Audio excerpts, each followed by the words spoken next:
Guys, welcome into the GasHouse gang. It's Thursday. Bernie Miklasz, Matt Pauley from Jupiter, Kevin Wheeler with you here. And today, guys, we actually have something that happened yesterday that impacts all of our discussions. We can talk about the Bregman move to Boston and what it all means. I don't think this is a great outcome for the Cardinals. In fact, I'd say it's a bad outcome for the Cardinals, but at least it's something to talk about that's not pure speculation. It's only partial speculation. Yeah, we were all waiting for the Bregman domino to fall. Well, it's fallen, and I don't think it's an overstatement to say that by far Boston was the most likely trade candidate for Arenado. He was their fallback position if they lost Bregman. So, everybody wants to know, I've been asked all morning, is it like, does this mean he's staying? And well, I would say, obviously, with this move, that the chances that Arenado's a Cardinal in 2025, I think those chances have gone up. I think they've skyrocketed up. Yeah. And I'm not trying to cover my butt here, but I mean, you never can foreclose on the idea that at some point they trade him. I don't know when. If he does well this season, there'll be more interest in him. But I don't know, Matt, you're down there, and I know some people think it might be awkward to have him return or be a Cardinal again when he checks in. But what's the mood on the ground in Jupiter about this? Yeah, I think, Lars Dupar was asked about that today because he and Nolan are pretty tight, and Lars basically said he'd love to have his friend back on the team, and that's something that they would look forward to. I think the awkwardness would be more media-driven than anything else. I think he's going to walk in. He's a pro. Everybody else is a pro. Oliver Marmol's been planning for him. You plan for him until you don't have him anymore. That's been the approach that he has taken. So there are implications that are going to go along with this. If you're a Nolan Gorman, your role on the team changes. If you're a Thomas Ajayci, your role on the team changes. If you're a Michael Ciani or a Victor Scott, potentially your role is going to change depending if they're going to play Nootbaar out in the outfield. I think the Cardinals kind of have two choices here. Really, John Mozeliak specifically has two choices here. Either you just let him remain a Cardinal and you hope that maybe the market redevelops for him during the season, or maybe he really performs well and the Cardinals get off to a strong start and you just kind of live with it for the year, or you go back on what you've been asking for, both from a how much money you're willing to cover standpoint and what you're willing to, take back. And if the Cardinals all of a sudden say, we're willing to eat more money and we're not going to be as selective on what returns, they can get a deal done, but that's going to be movement from them. And that's a gamble. The gamble being, do you feel like you're going to have a better opportunity to make a move once the season gets started? Yeah, that's kind of the thing I wanted to throw at you guys right out of the gate on this, because obviously we don't know what Boston preferred, right? We don't know if Boston told the Cardinals, hey, we're interested, but only if we don't get Bregman. We don't know if it was that or if they were just going to take the first one that made the most sense. And if you had made them a better offer, you could have precluded a break. We just don't know that. We don't know Boston's entire internal mindset. But let me ask you, do you guys get any feeling at all from reading the reports, from your own intuition, from looking at the situation, that maybe they were hunting too much for the Goldilocks trade? Like they're looking for the perfect fit, the right team that will take on money. And instead of just saying, look, we got to make this move, we will eat what we have to eat to a degree. I'm not saying eat 100%, but eat a big enough chunk of money to make it a palatable deal to somebody. Do we think that they were trying to have the best of all worlds? Or is it's just a limited group? As Mo pointed out yesterday, you only had 5 teams really to begin with, and some of them don't have clear openings at third base. Matt, my opinion, Kevin, my opinion is that the answer is both.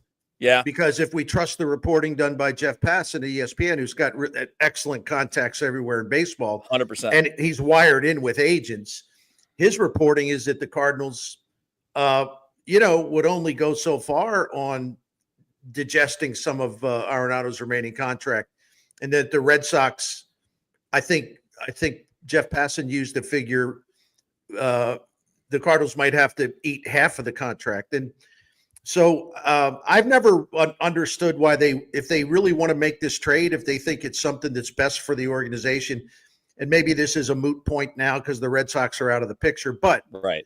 I'm not. I've never to this moment that I say this. I simply do not understand why they would not eat half the contract because they're still going to save $32 million.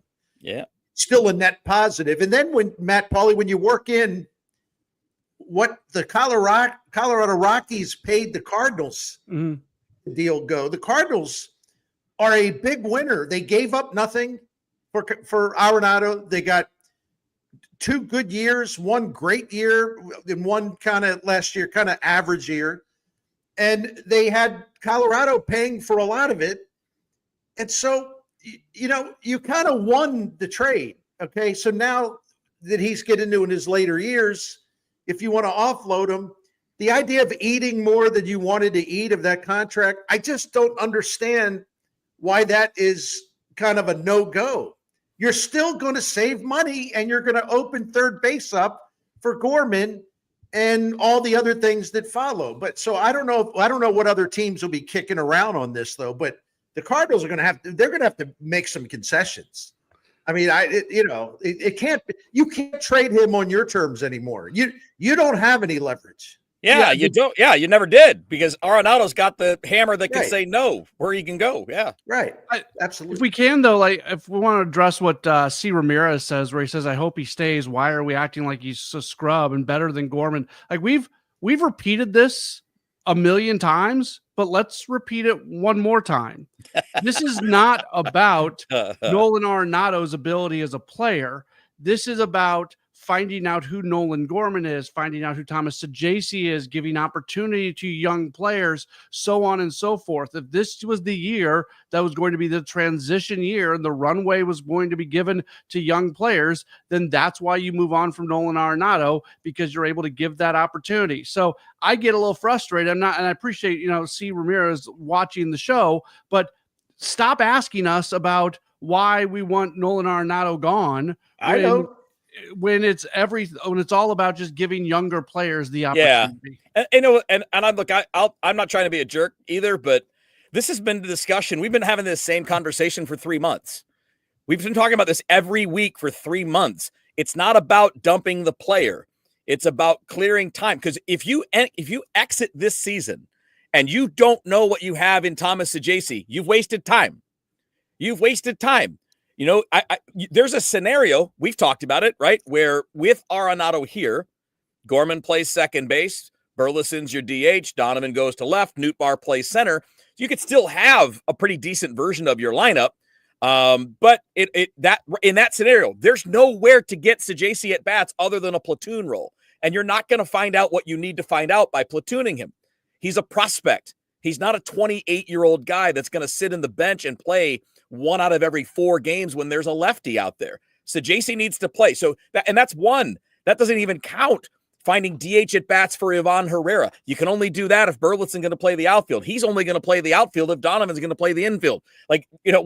There's a lot of dominoes, and I think Mo hit on this yesterday. There are a lot of dominoes that are impacted by this one. So it's not about dumping the player. It's about learning what you can for 2026.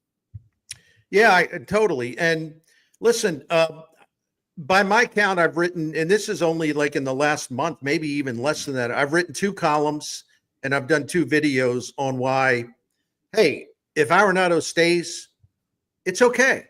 He still has value. He's still an excellent third baseman. Yeah. He's a slightly above average hitter. His bat speed actually did improve a little bit last year.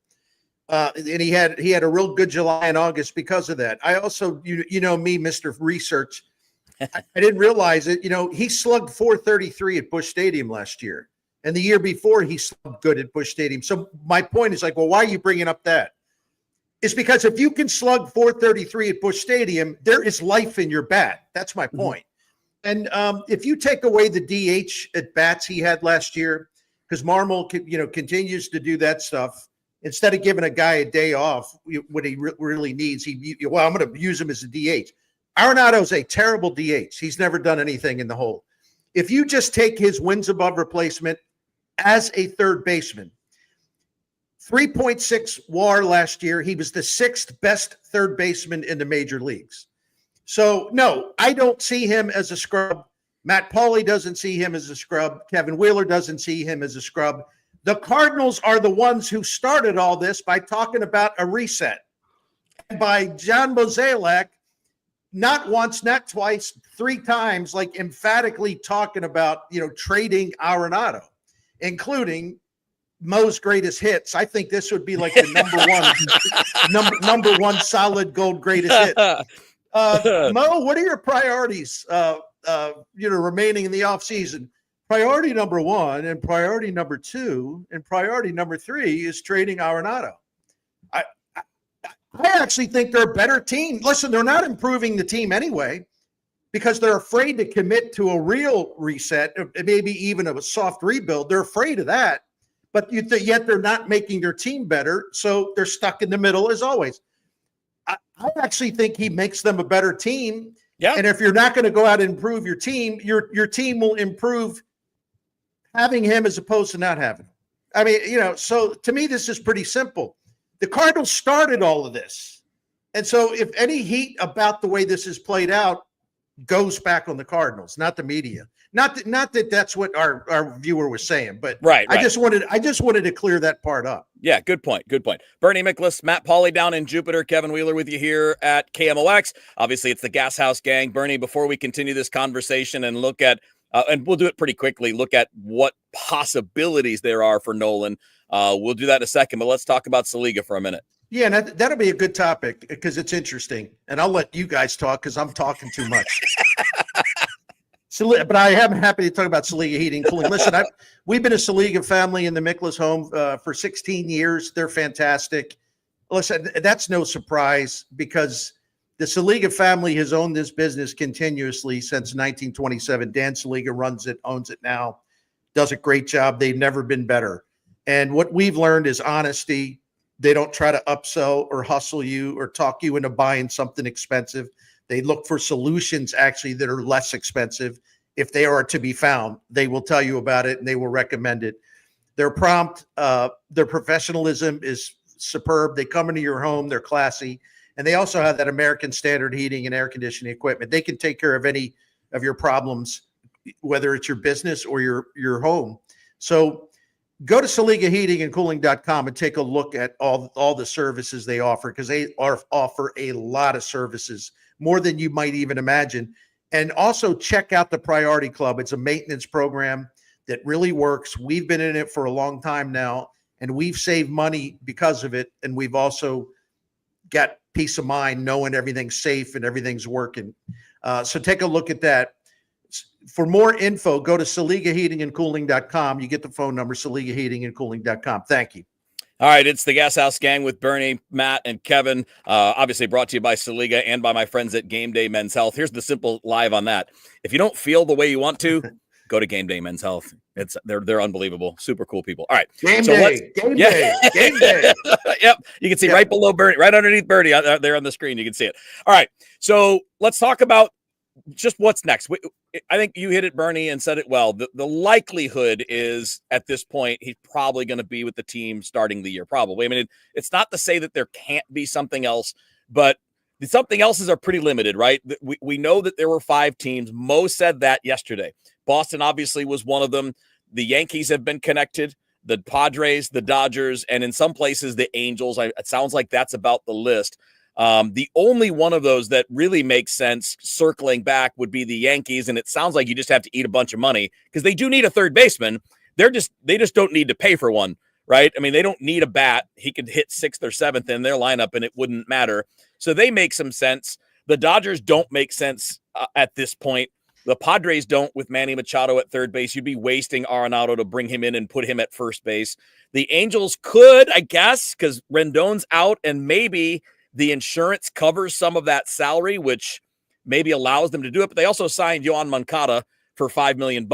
I don't know that they care that much about blocking Yohan Moncada. I'm just saying they did it. And we had Chris here tweeted about or messaged us about Detroit. They tried to get Bregman. They could pivot, but I don't know that that's a place he wants to go. I mean, it's a young and up and coming team. It's not a for sure contending team.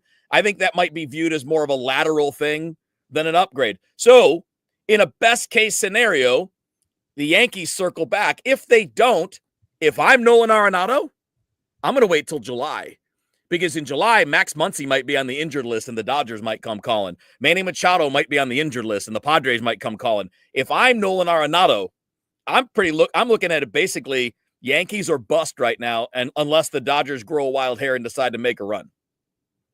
I would agree with that 100%. What I'm kind of hoping happens, just because I'm interested to see how it would play out.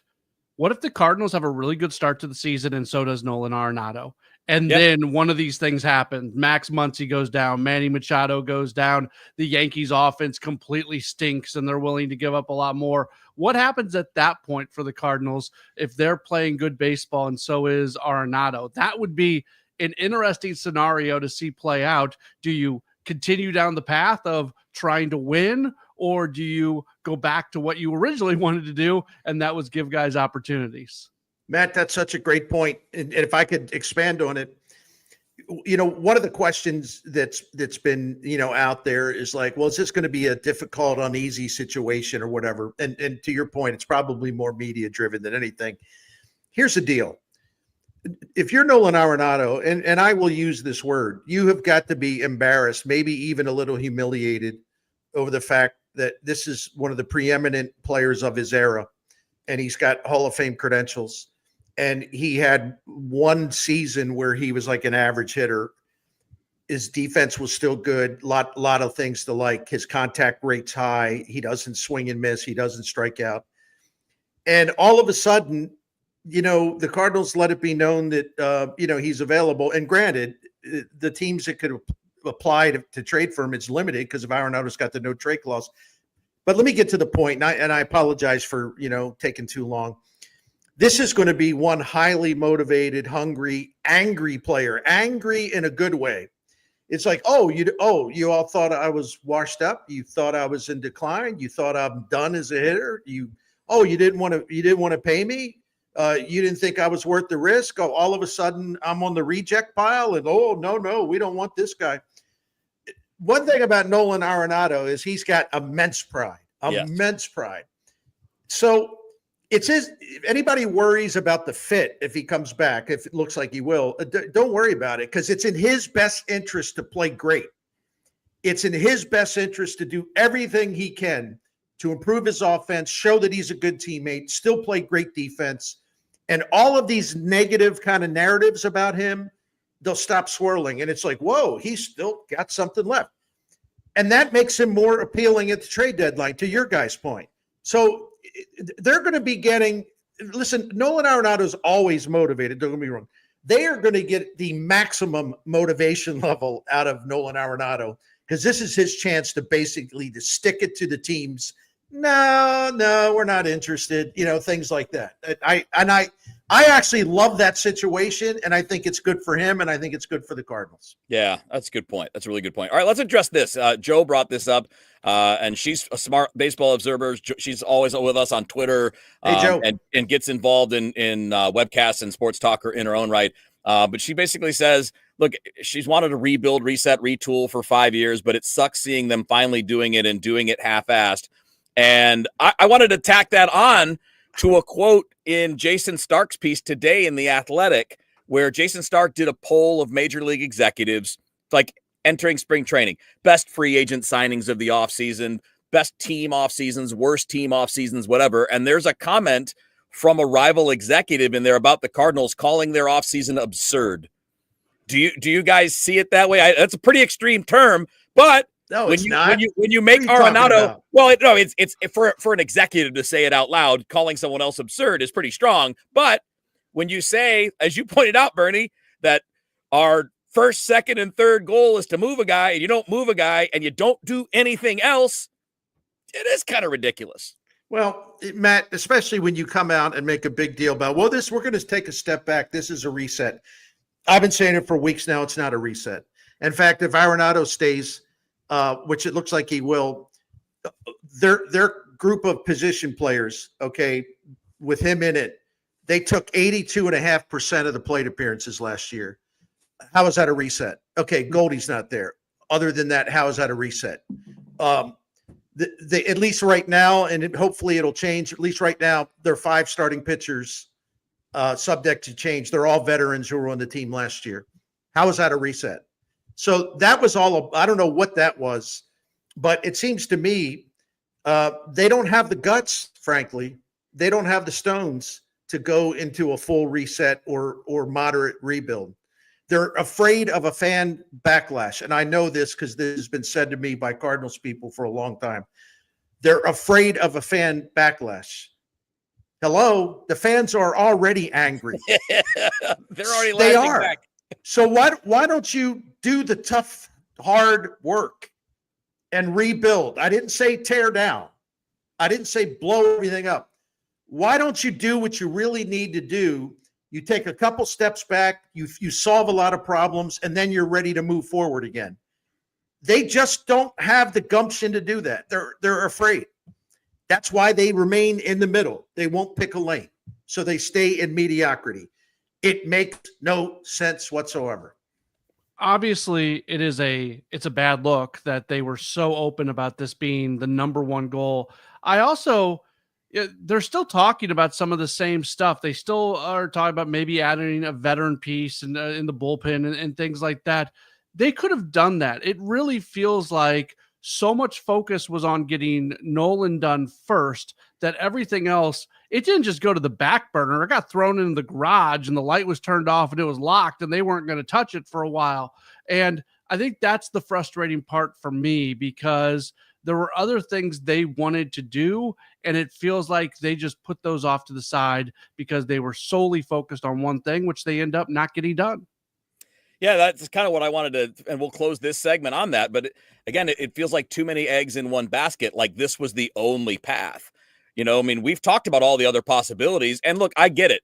They went to Contreras and Gray and said, do you guys want to be traded? Do you want to stay? They said, we want to stay. That doesn't mean you had to move them, but that doesn't preclude you from moving Eric Fetty. It doesn't preclude you from getting deeper into the Helsley market. But I think this is the point. They don't want to give up on whatever the chances are that you might bounce back and catch a break and win 85, 86 games and find yourself in the mix. They just don't want to make that they don't want that to be written off. And I get it, but it's going to prolong this if we keep doing this. Just like I've been ranting about the starting pitching. It's going to prolong all of this if 33, 34, 35-year-old starters, I mean, you got three guys, Fetty, Miklasz, and Matz are all in the last year of their contract. None of them are going to be here next year unless you decide to pay Fetty, and I doubt you do that. I wouldn't, at least not at this point. So the way you described it, Bernie, is correct. They don't need to tank. They don't need to tear it all down. But doing a little bit more can put you in a better position to rebound faster. You know, we've seen teams do that. We've seen the Red Sox, the Yankees, these other big teams rebound pretty fast. You don't have to go full tank to change the look of the franchise.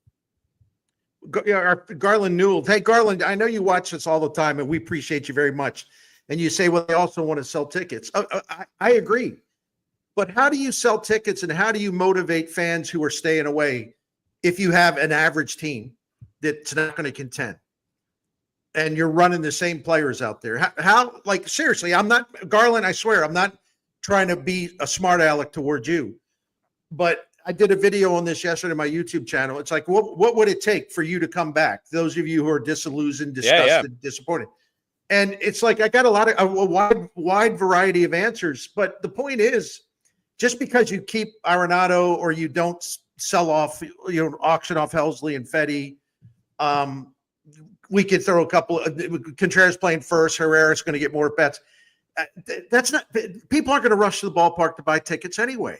I mean, compared to 2 years ago, there are 2022 to 2024, they lost 450,000 fans last year compared to 2022. So trying to stay in that safe middle does nothing. It does nothing for you in your competitive product. It does nothing to give fans hope that you've learned your lesson and that you're going to actually pick a plan and go with it. So what does it do? How the state they're in now, how in the heck does that sell a ticket? If they start winning some games, they'll sell a few more tickets. Sure, but at the same time, there is a portion of this fan base that is so negative towards John Mozeliak, and I think to a lesser extent Oliver Marmol, but mainly I think it's the Mo thing, and maybe things start to change when Chaim Bloom takes over. There is a contingent of fans that they could be a 100-win team this year, and I don't think they're going to walk back into the ballpark. They're just so disgruntled about it, and they just want to see that next era get started. Yeah, the sell the team people too. Yeah, yeah. Right. Okay. It's the gas because house gang. Again, it's been 29 years of pure baseball hell here. In St. Louis. I know. I mean, just gosh, the suffering. Oh my goodness, the pain. It's been a year and a half. Oh my gosh, this is a hellscape. Oh my, sell the team. Okay, yeah. All right, so we'll do one more thing on this, then I want to get some updates from Matt on what's going down there. It's the GasHouse gang. Obviously, Bernie Miklasz, Matt Pauley, Kevin Wheeler. Subscribe here on YouTube to the GasHouse gang. Also, go to the Bernie Show on YouTube and subscribe there as well. Subscriptions help drive business. Business keeps us rolling. Now we're getting started. We're not like near the end of anything. We're just getting rolling for the start of baseball season. Yep. But the more we get the subscriptions, the better it is for everybody. You guys know that if you watch videos on YouTube on a regular basis. All right, so last thing on this, and I think this can be a quick one because you touched on this, Bernie, I believe in a video yesterday, but I saw it on Twitter, and I think this is a really good point. One thing that's happening here, we had a commenter earlier, and I can't find it, so I'll go back. I'll just kind of paraphrase. We had a comment earlier that said the restart will begin when Mo goes, and I think what Mo's doing now is actually he's taking the hard part. The way you put it is he's taking the bullets. He's taking the brunt of all the negativity so that when Bloom takes over, he doesn't have to do it. I think that's true. That doesn't mean we look at what's happened this offseason and say it was good, because we just said it's not. We all agree they blew it this offseason, at least to this point. But that's kind of his job this year, right? It's kind of, all right, you take one more year, take those bullets for the team, and then it'll be a clean slate when Bloom takes over. I mean, listen, the fact that to Matt Pauley's point about the Mo fatigue and everybody, just being so nasty about him, Mo has been the proverbial good trooper. I mean, Chaim Bloom really wanted to focus on rebuilding the minor league system and player development. And for some reason, there are people out there who thinks that that's like a 2-week job or something. Well, they hired some people. No, this is a really massive project, but it's also smart because I really admire Chaim Bloom and I think he's going to be great, but I don't want to see him tainted by or tarnished by this bad off season or some of the decisions they're going to have to make. Let Mo make those decisions. Let him take the poundings, and Mo he knows his place and he's actually been really good about it. He's not testy or short-tempered. He kind of rolls with it. At this point, given the fact that he's sort of like being a human shield for Chaim Bloom, if someone came up to him and said, we could have a great attraction at the ballpark. We're going to put you in a dunking booth. He'd probably say, well, if I can help the team, it's just a joke, but you know what I'm saying, right? I admire this about him. He is taking the beating. So the incoming team president of baseball operation doesn't have to, because Bloom obviously has nothing to do with any of this bad stuff. Keep him clean going into the president's chair. Much like the team, I think John Mozeliak is stuck in the middle because everything you just said, Bernie, is correct. And he is trying to not let Bloom walk into a situation like he had in Boston where he always had the Mookie Betts thing connected to him. Yeah. So he's gonna be the one to lower payroll. He's going to be the one to move on from guys.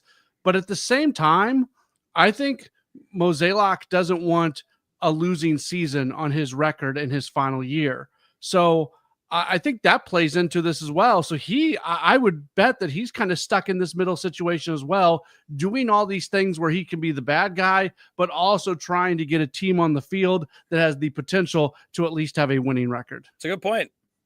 I mean, it is great point. And we can finish this version of this with a simple thing. Like it's not crazy that this team could be decent. It's not likely. The problem with the Cardinals right now, and I've been probably repeating this too many months in a row now, probably like 2 years now, they just don't have enough certainty. They don't have enough guys where you can say, yes, I know exactly what that guy is. I mean, you know what Sonny Gray is. You know what Ryan Helsley is. I think we know what Mason Wynn is.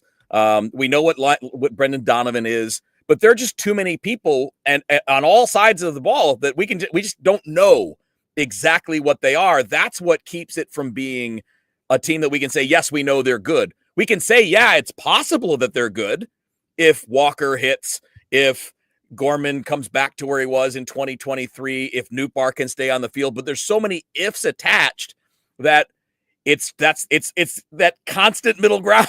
That's all it is, because it's not terrible. People say this team's terrible. No, it's not. The White Sox are terrible. The Marlins are terrible. The Cardinals aren't terrible. They're mediocre, but they're stuck there, and that's what's annoying. Absolutely. Well said. All right, it's the GasHouse Gang with Bernie Miklasz and Matt Pauley. Before we get the update on what's happening in Jupiter today, Bernie, tell us again about Saliga. Yeah, I want to talk more about the Priority Club, Saliga Heating and Cooling, 314-481-7333. It's a maintenance program put in by the Saliga family, Dan Saliga, this independent American Standard heating and air conditioning dealer. And I would, first of all, recommend, obviously, that you call Saliga Heating and Cooling for your needs in your home. We've been doing that for 16 years, and they are great. But the Priority Club, they started this a while back. We are members of the Priority Club, and we've found that it's worth it many times over because it's a maintenance plan. And what this means is if you have scheduled maintenance a couple times a year, they check your air conditioning, they check your heating, they check your boiler, they check all of your equipment to make sure everything's safe and running well, and there are no problems on the horizon. So what this does is gives you peace of mind. It gives you that feeling, okay, our home's safe. We'll be ready for the cold weather in the winter, and we'll be ready for that blazing hot St. Louis summer when it's time to make sure your AC is working great. So the other thing about it, real quick, is that the preventative maintenance, and that's what this is, not only peace of mind and safety, but it extends the equipment life, because they can catch a minor problem before it becomes a big problem. So you can trust Saliga. They're fantastic. Financing options are available, subject to credit approval. Go to SaligaHeatingandCooling.com. You'll get the phone number there, SaligaHeatingandCooling.com. Thank you. All right, so we're going to wrap things up here in about 6-7 minutes or so. Bernie Miklasz, Matt Pauley, Kevin Wheeler. Bernie and I are up in St. Louis. Matt's down in Jupiter. So lay it out today, Matt. You've been in the clubhouse already. We do have some outcomes on arbitration hearings. So what's the buzz in Jupiter today? Yeah, let's start with the arbitration stuff because Lars Nootbaar won his argument against the Cardinals. Brendan Donovan lost his. Each of those players spoke with us in the clubhouse this morning. Nootbaar, as you would expect, had a pretty, was mostly positive about it, actually enjoyed going through the process, understood. He said, if I was arguing against myself, I would bring up the injured list. So he was very understanding of what the Cardinals said. I did find it interesting because we talk about Lars Nootbaar being just, a StatCast darling. He said none of those StatCast numbers are really used in their argument. You only have about an hour, and that there's some numbers that you're allowed to use and numbers that you're not allowed to use. So they really didn't use any of the StatCast numbers, the underlying numbers, when they were going through their argument. So I thought that was interesting. Donovan came in. He had a kind of an opening statement where he said, I want it to be very clear that I'm not disgruntled. I'm not unhappy being a Cardinal. I love being a Cardinal. But you could tell that it bothered him a little bit the way things went down. He was very disappointed they lost. He actually said that he enjoyed going through the process himself, learning about the way arbitration works. He took something from the way that they argued against him and some of the things they said. He said it was frustrating that some of the things that he thought were valued are actually not valued, and he learned that some things were held against him that he thought would be a positive. We were in the media, we were all kind of trying to figure out what maybe he could be talking about, and the only thing that we thought of was maybe his lack of power as an outfielder. But that would be I don't know. So we don't really know where he was going there. He also said, I thought this is really important. He said, despite reports out there that the Cardinals have never approached him about a multi-year deal, and that it even became very clear that the Cardinals weren't really interested in coming together on a deal with him to avoid arbitration, that it was not a priority to the Cardinals at all for that. And you could tell that bothered him a little bit as well. Kevin, can I throw a question at you? Go for it. Take it and run, man. Take it and run. Be like Saquon Barkley. Why in the world would you not want to find a happy middle between Donovan's price and your price, considering how much they really do seem to love him for his versatility? They want him to be a team leader. He has hit for power. He's high on base percentage, walk rate. I mean, he checks so many boxes. Gold Glove finalist. Yeah, he's the kind of guy you want on your team. They've said that. What is to be gained by not even talking about finding maybe a midway point in arbitration? And it just drives me nuts. It's like, why are they so rigid about these things? What do they possibly gain from this?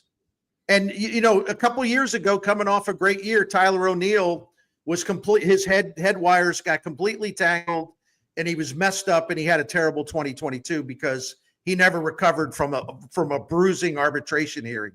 It can mess with players' heads. It can make them think the team doesn't really like me. They don't value me. That can affect some people. Why in the world would they take it to this extent over a relatively pittance in terms of money? I don't know. The difference between what Donovan got in losing and what he was asking for was $500,000. It's $500,000. You're telling me you can't split the middle and say we'll do this? I mean, we had a question here. I think it's this one. Yeah, this one that says, why would the Cardinals do this? I don't know, but every team does it, and it's so stupid. When you have a player that's a proven player that has done everything you've asked, you're a second baseman. We need you to play left field. We need you to play third base. We need you to play first base. We need you to play right field. And he does that, and then that's what gets held against him. Because if Donovan's a full-time second baseman, those offensive numbers rank near the top of the league, right? Yeah. So, I don't get it. I don't understand. I do understand one point of logic about not talking to anyone about extensions is that you want to let Bloom do that. Let him decide who's going to be here long-term and who's not. But I never understood this. I'm sorry, Kevin. Then call Heim up and say, I know. He's in the building. Right. Donovan a second year? He's in the building. So, yeah, you could do that. And by the way, at some point, maybe the view is, you don't want to do anything long-term because he's 28 and JJ Weatherholt's coming and yada, yada, yada. Maybe you just don't want to get tied up. I don't know. All I know is the simple version is I don't see why you go to trial with this player. No, I just don't see. I don't see why you split the difference. And if the player says no to splitting the difference, then he's the bad guy. He loses. He's not going to be able to come out and complain because he turned it down. I don't get it. I've never understood it. I watch other teams do it, and I still don't understand it. I don't get how teams that generate hundreds of millions of dollars in revenue a year are going to mess around over a couple of guys for a couple $100,000. I don't understand that. And Donovan did want to be very clear that he loves being a Cardinal. He's not holding any of this against the Cardinals, but just when you listen to when the words come out of his mouth that he says he learned that some things that he thought were valuable were being held against him, I think, and when he says that they never showed any interest in putting together either a one-year deal or a multi-year deal, I think those are notable things. Yeah. Yeah, I'm a little surprised. And by the way, we've gotten some comparisons on the Nootbaar Donovan thing. I have no problem that Nootbaar won. He didn't win that much money, and the team didn't choose to give him that. The arbitrator chose to make that decision, right? They offered him less than what he got. They offered him less than they offered Donovan.